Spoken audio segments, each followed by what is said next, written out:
well-meaning, meek, and innocent. These are all things you may think accurately describe the individual standing before you, but today I will make the argument that this downtrodden and oft-forgotten plumber secretly harbours an untold darkness. But hearsay will only get us so far. Let's see the charges. Okay, let's start this trial off with one of his most frequent offences, that being his complete disregard for ownership of property.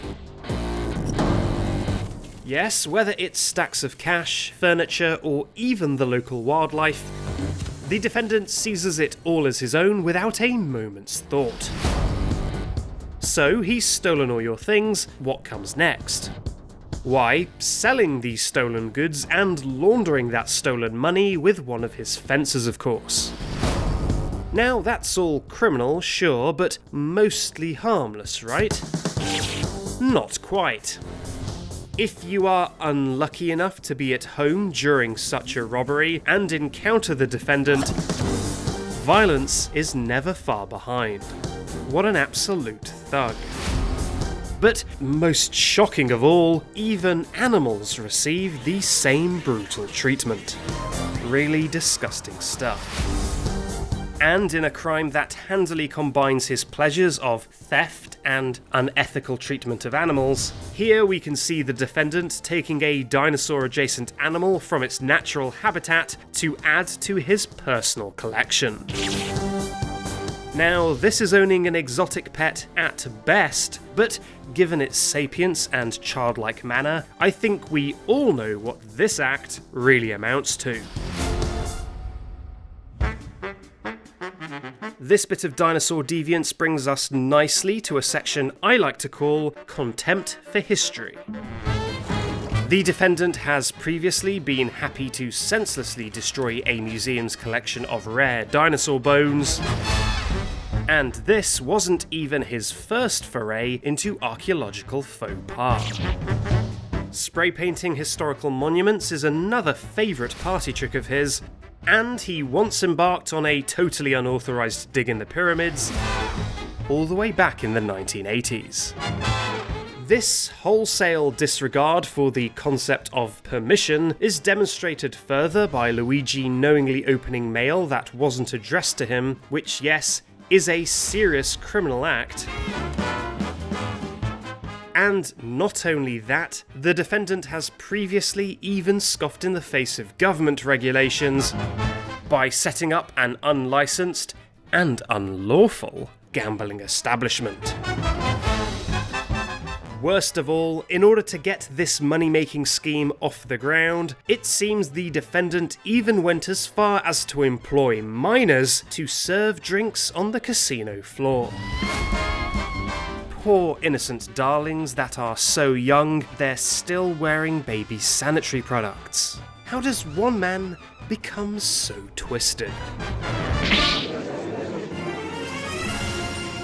But of course, it's not just his own property on which he plays fast and loose with the legal system. In fact, property-related offences are another favourite of his, with attempting to present a leaflet as legal proof of ownership for an entire mansion being a particular highlight of his real estate schemes. Of course, these schemes often don't pan out, and when he fails to get what he wants, he predictably lashes out. In one particularly dangerous outburst, he tore down the entirety of this no doubt government-protected piece of architecture, and built right on top of the ruins with a building all of his own, all, of course, without even attempting to obtain the necessary planning permission. But do you want to hear the most shocking part?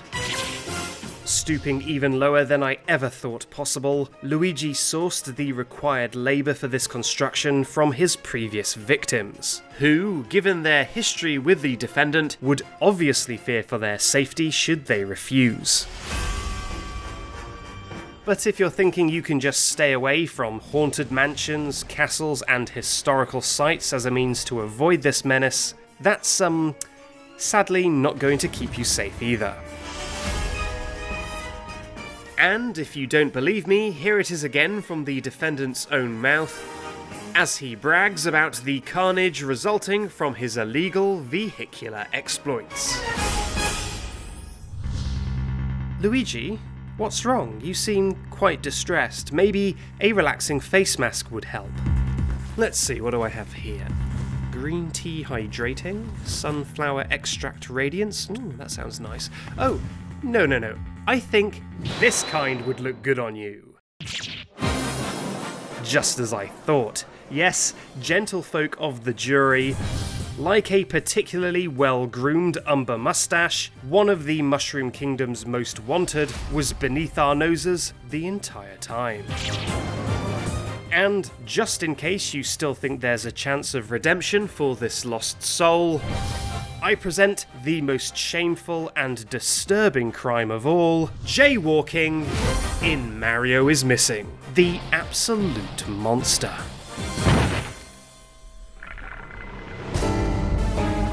The internet court has heard your crimes, Luigi, and totaling up your despicable deeds, it brings me great pleasure to sentence you to imprisonment lasting 168 years.